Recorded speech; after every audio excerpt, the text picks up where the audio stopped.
And good morning. Welcome to Suppress Herald, episode 20. And it is Saturday, the 7th of September, and we are rolling here. It's been a little intermittent through the summer with my real job and having time to keep up with this. But, it's been interesting over the last, 8 months. Those that have tuned in have seen this podcast before. I have been tracking the local newspaper. We call it the Suppress Herald. It's the Portland Press Herald. It's owned by the National Trust. I should call it the National Distrust of Local News.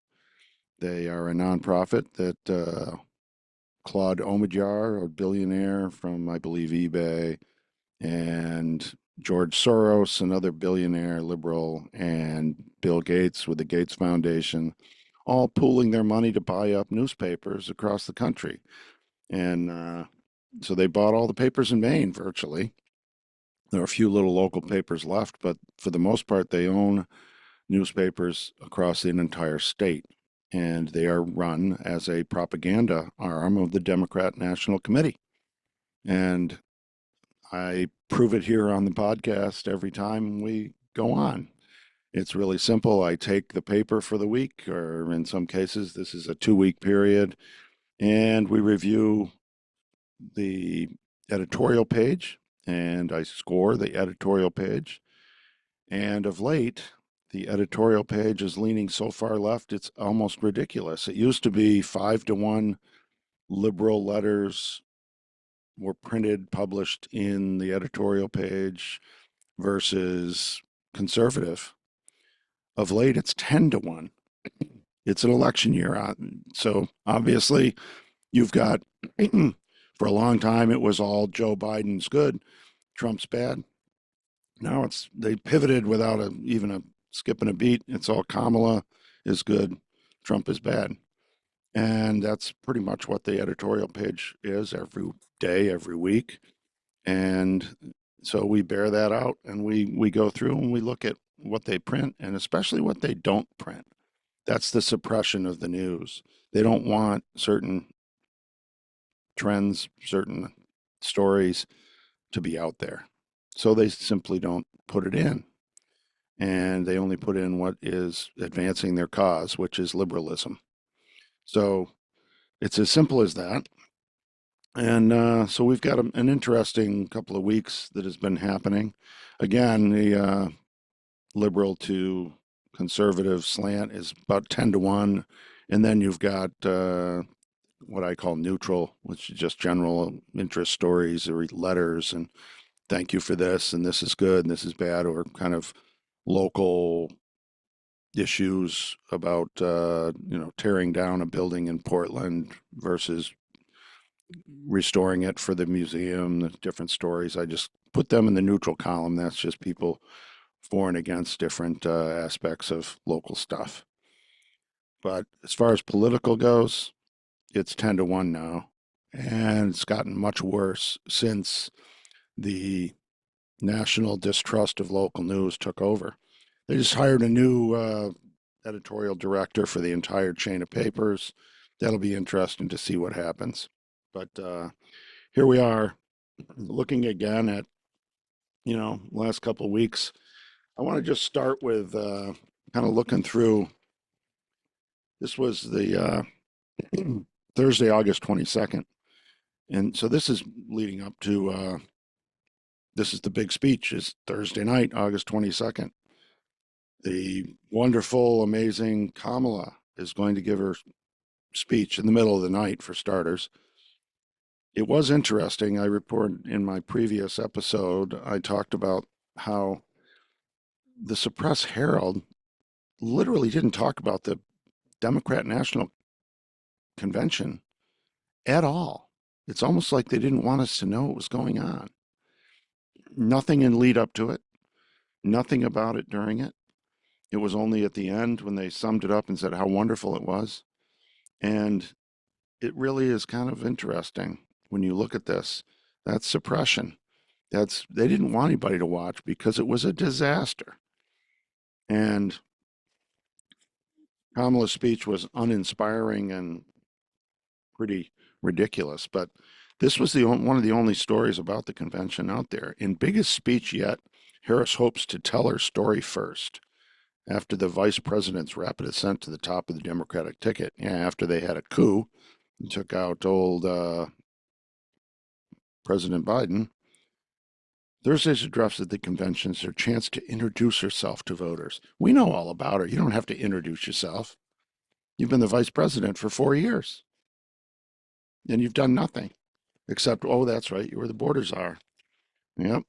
So, and then you've got, Nancy Pelosi makes no apology for her role in persuading President Biden to quit the race. I just wanted to win this election. That pretty much sums up everything. Power is king.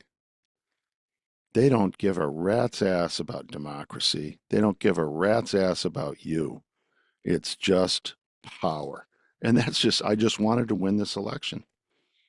And she basically committed a coup and took Biden out.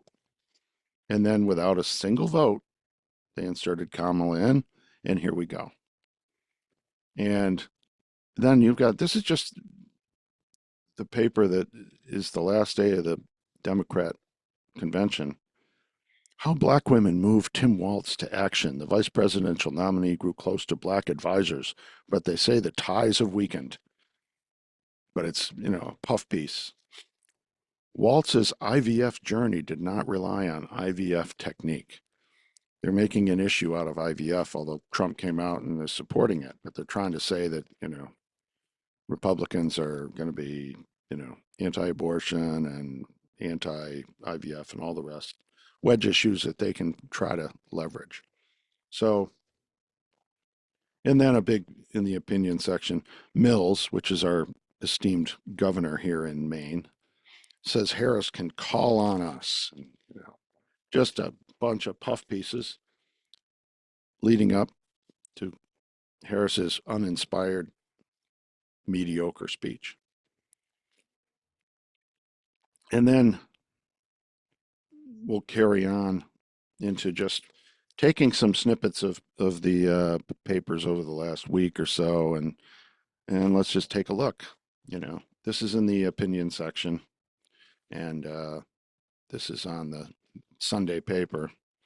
Are Harris's Democrats taking back the American flag? And this is a whole article written by somebody from a columnist from the Los Angeles Times. Oh, I'm sure she's just neutral and, apolitical, right? So they talk about, I love these snippets here. Republicans have abandoned the values they traditionally embraced. In the past, you could define the GOP by its commitment to a strong national defense, free market capitalism, lower taxes, and limited government. I, and then it goes, now it is the party of Trump. That necessarily means Republicans have no consistent ideology. Well, in the first paragraph there, they describe Trump. Strong national defense, free market capitalism, lower taxes, limited government. Sounds like Trump MAGA to the hilt. And they're trying to tell you don't believe your lying eyes. This should be the Democrat Party's mantra. Don't believe your lying eyes. We'll tell you what you can believe. Don't believe what you see right there in front of you. Trump is for all of those things that the Republican Party has failed to deliver on for many years. And then it goes into this is just priceless. Basically, it's slamming Trump and talking about how the American flag is, they had a bunch of flags out at their convention to try and pretend that they support it. And in here, it's, oh, they say that Trump says he burned the flag. They burned the flag at the convention. That's not true. Some Palestinian protesters out front burned a flag. Yeah, and did they do anything about it? Did they say anything? No. They support it. Anti Semites all over the front of their convention, and they said nothing. And I love this. He has trashed, speaking of Trump, he has trashed immigrants seeking better lives in the U.S. and fomented paranoia about those coming across the southern border. But when a bipartisan immigration enforcement bill was finally hammered out last year, he demanded that Republicans would hold their support. Why? So he could continue hammering Democrats over immigration. No, that has nothing to do with it. First off, he is absolutely correct. They are emptying their prisons. And you have a story virtually every day. Of course, not reported in this paper. We haven't heard one peep from this paper about illegal immigrants raping and murdering American women almost daily. Then we have this case out in Colorado, rural Colorado, where Venezuelan immigrants are taking over whole housing complexes and terrorizing people, and they're trying to deny it. The liberal Democrat governor and others are trying to deny that this is happening. There's plenty. There's again, don't believe your lying eyes. There's video of armed Venezuelan gang members with with rifles, pistols, fully armed, going in, breaking down doors, and they show the destruction, and they're basically taking over these whole housing developments.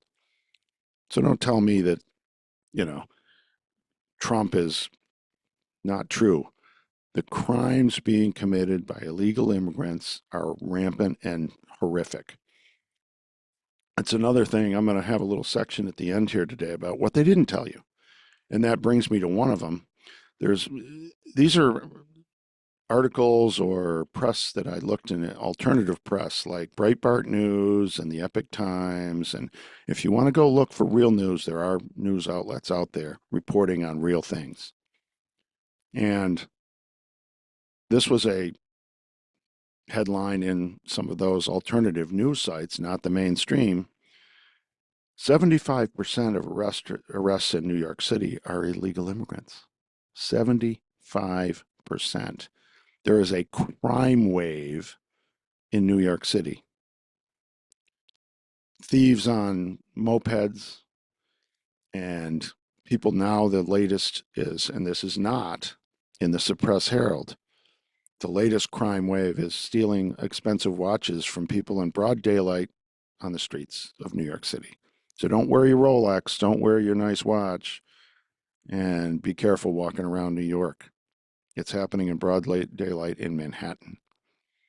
But they won't tell you about that. So this is the denial. Don't believe your lying eyes. Trump is right on almost everything when he says these things. That's why he got elected in 2016. He came out and he said illegal immigration is a major problem. It's worse. It's much worse under Biden and Harris. And now they're going to try and deny that.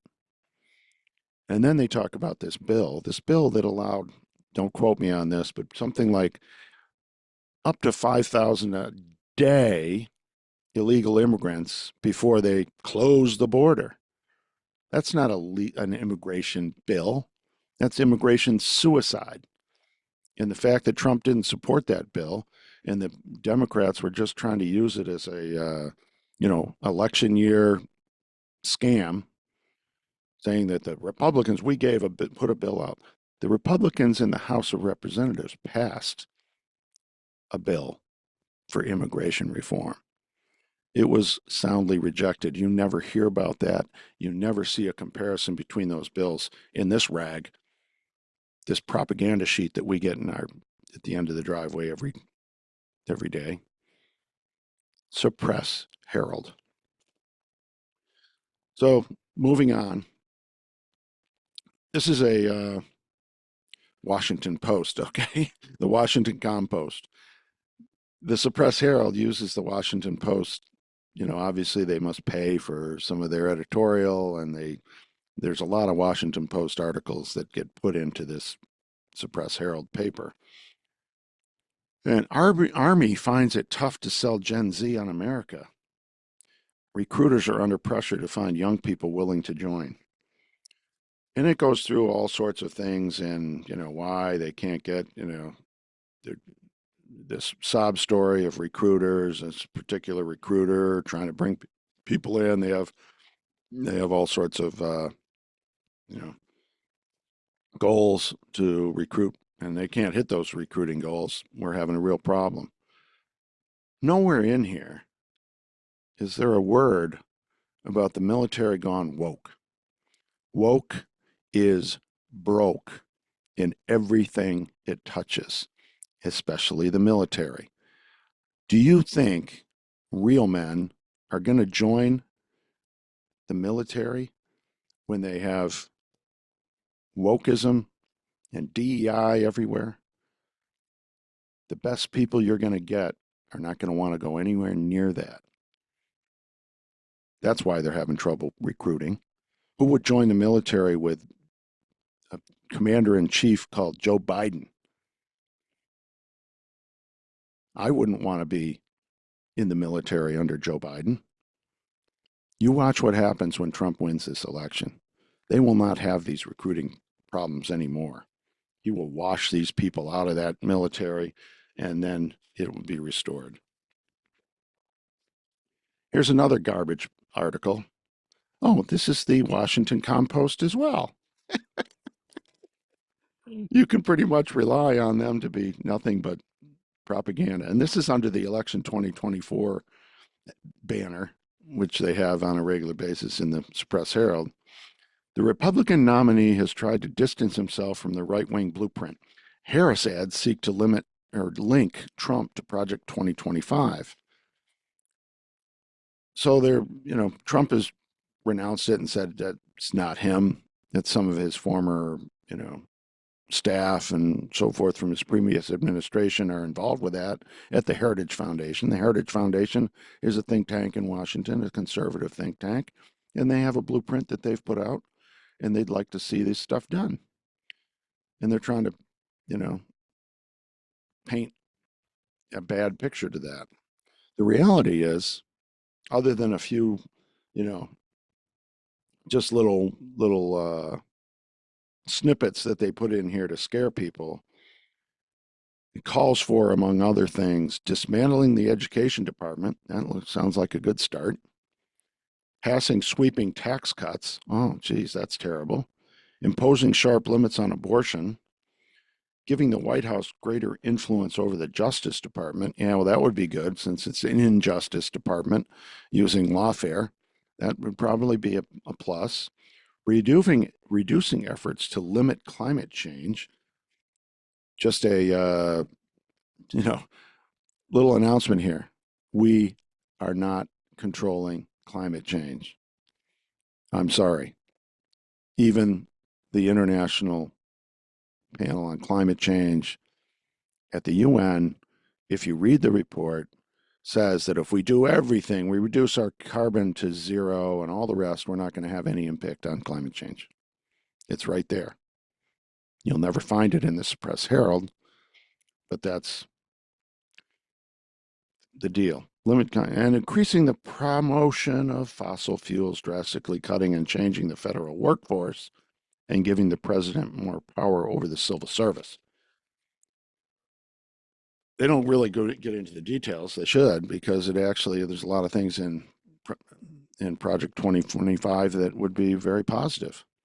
And it's got to pass Congress, so it's going to take some time, and it's going to get voted on, and it's called a republic with democratically elected representatives, and you take it one step at a time.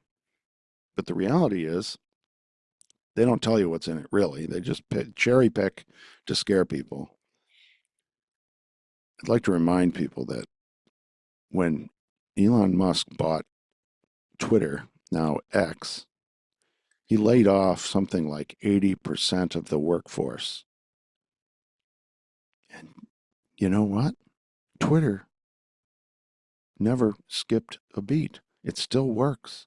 It's still operating. It's still going.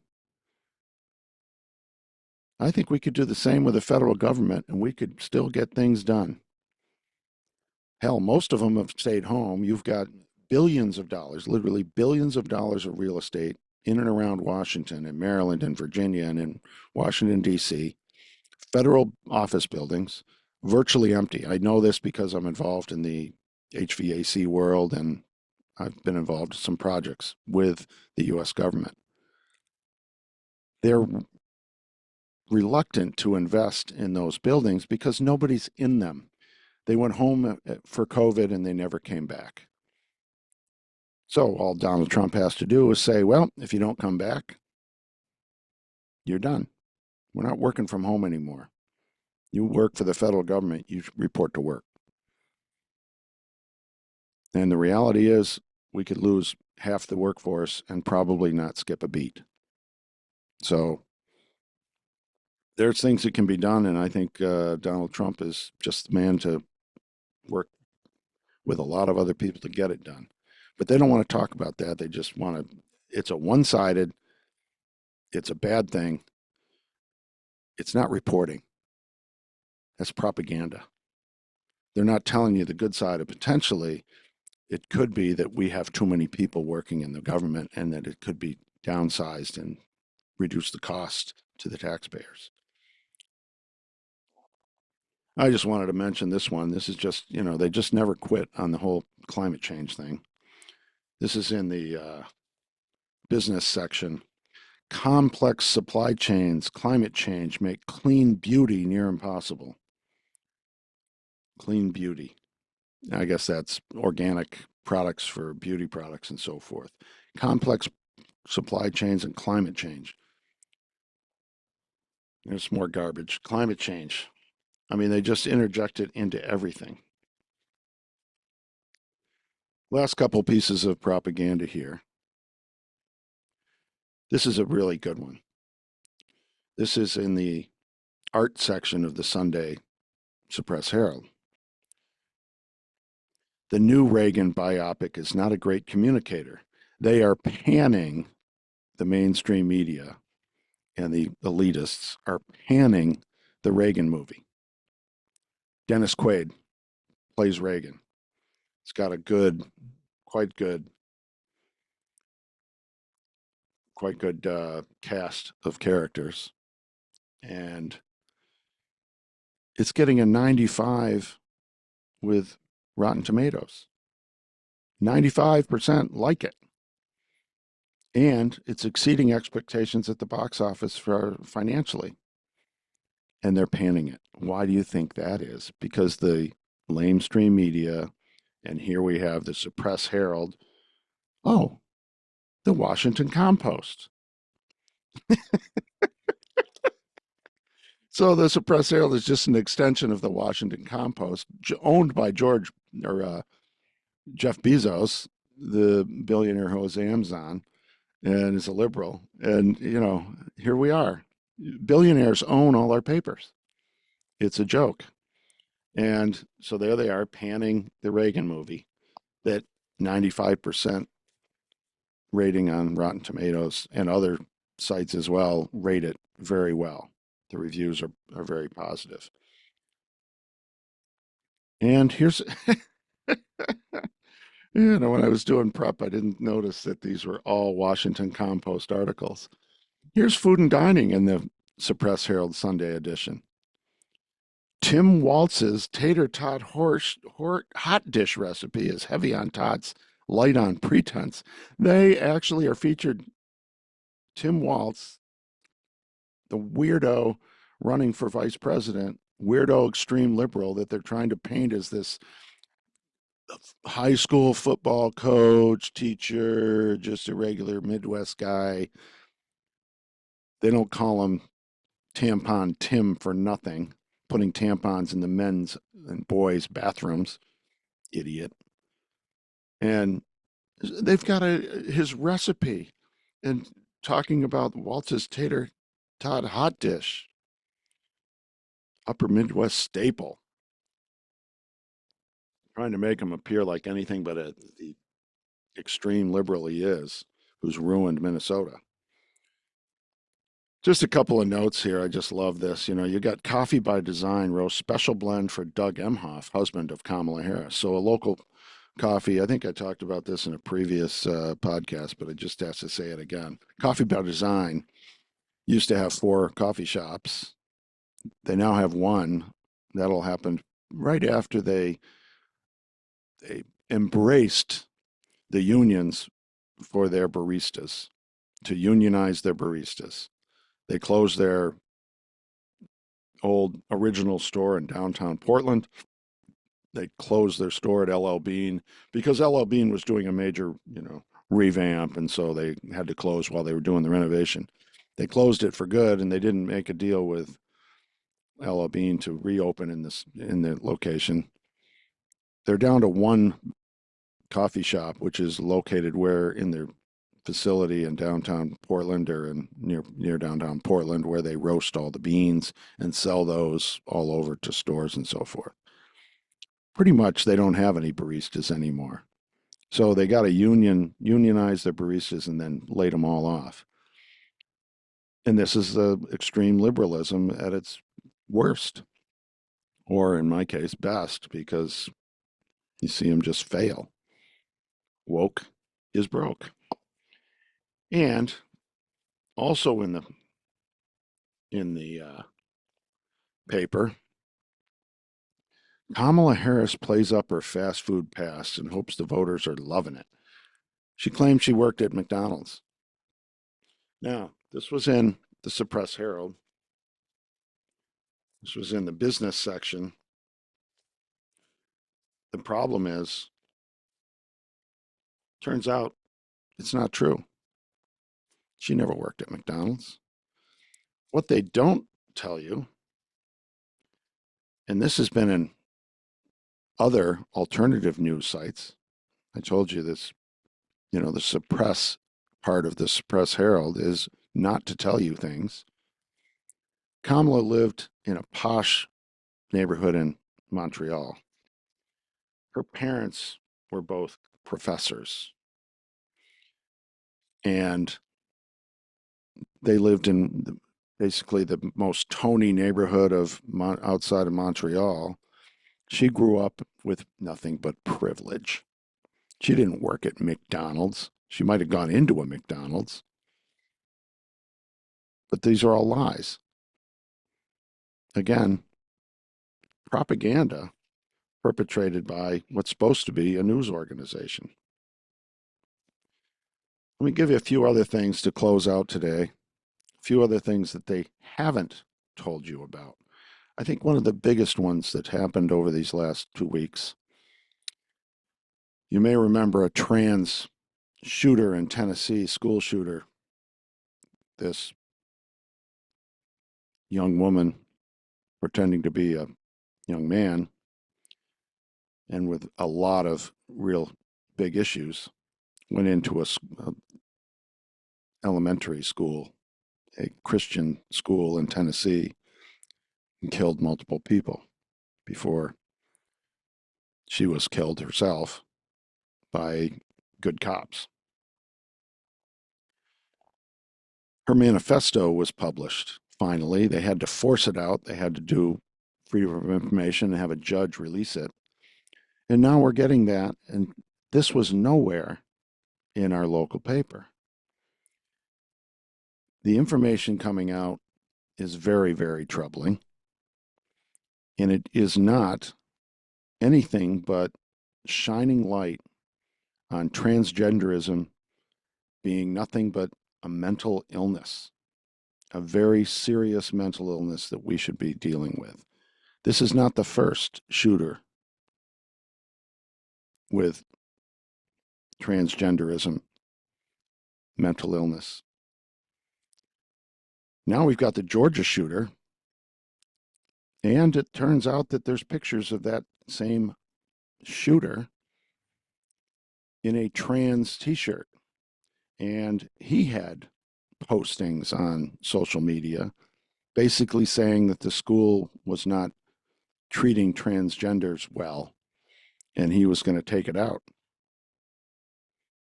We don't know too much about his personal situation, but you're never going to hear this. Transgenderism is a virus on society. Sorry, I have to say it. When you look around, it's a mental illness. It is not something that's natural or should be treated the way it is with grasping and embracing people with it. We should be treating people with transgenderism. It's called gender dysphoria. It's a mental situation and it should be treated, not embraced. But you will never hear any of this in the Suppress Herald. A couple other small things. It's been reported there's they're all about these new amendments, state constitutional amendments being voted on. They're getting signatures, putting it on the ballot, and voting on protecting abortion, making abortion within the states. Now that Roe v. Wade is gone and it's up to the states, you have the activists who want to kill more babies trying to get on the ballot a constitutional amendment in the states to protect abortion, basically make it in the Constitution. And Florida, this is a story that's out but will never be seen in the Suppress Herald. The Florida abortion amendment, the polling shows it failing and not even close. And then you've got the recent jobs report, they reported on it, and it's not very good. The jobs report is pretty flat. And the positive they're getting out of it, and the stock market took a little drop. Jobs were not very good, much less than they had anticipated, and they don't want to talk about that. They've got to get across the finish line on November 5th. They got to prop up the economy. They've got to prop up everything. I'm seeing gas prices come down. More than likely, they're manipulating oil to try and bring gas prices not unnaturally lower so that that's not an issue. They manipulate everything to try and get across the finish line with a weak candidate who can't even tell us what her positions are on anything. So they don't have much to work with.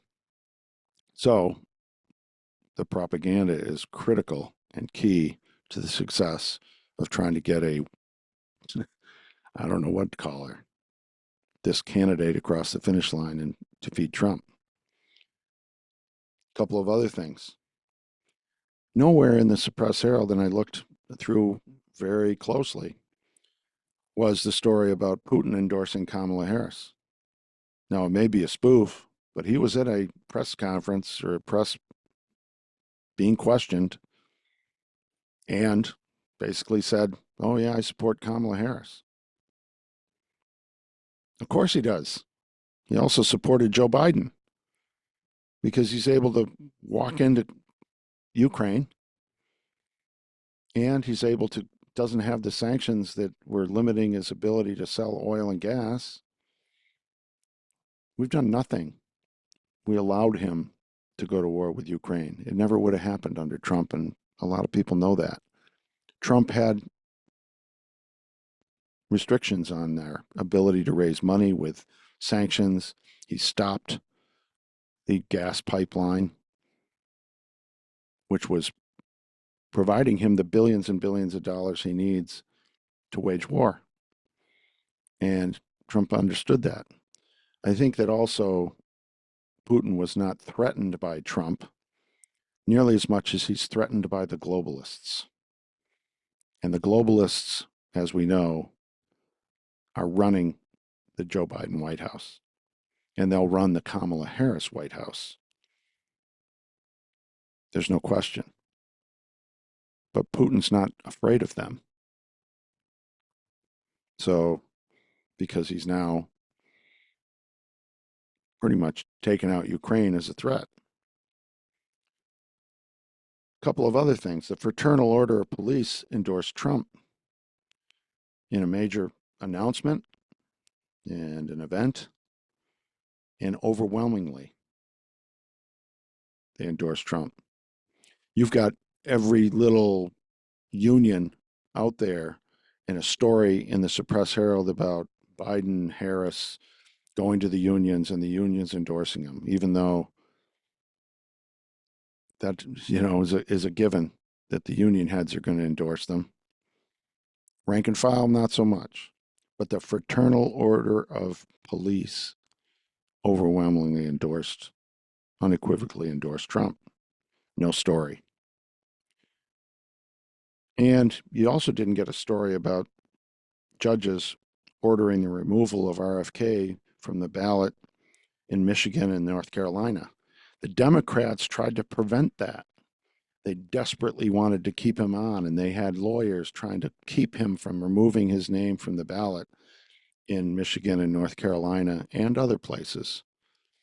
And now a judge is removing in those two states RFK now that he's endorsed Trump.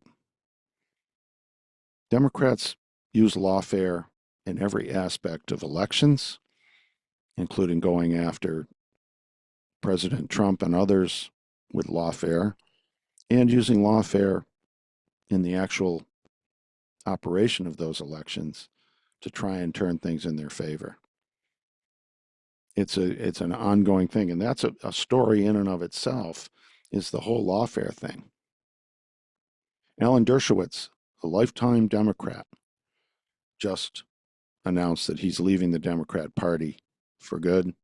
They're anti-Semites in his statements, and he doesn't recognize them. And so you've got a situation where none of that is ever reported in the Suppress Herald. You have to look at other alternative sites, Epoch Times, Breitbart News, there are others. So that's what we have here in Maine, a big propaganda arm of the Democrat National Committee spewing liberalism and supporting their causes and doing it in a very blatant, biased way. And when you call them on it, they get shocked. So that's the episode for today. And I hope you enjoyed it. And I hope you will share and spread the word. This is the Suppress Herald podcast. And remember, politics is local, and so is propaganda.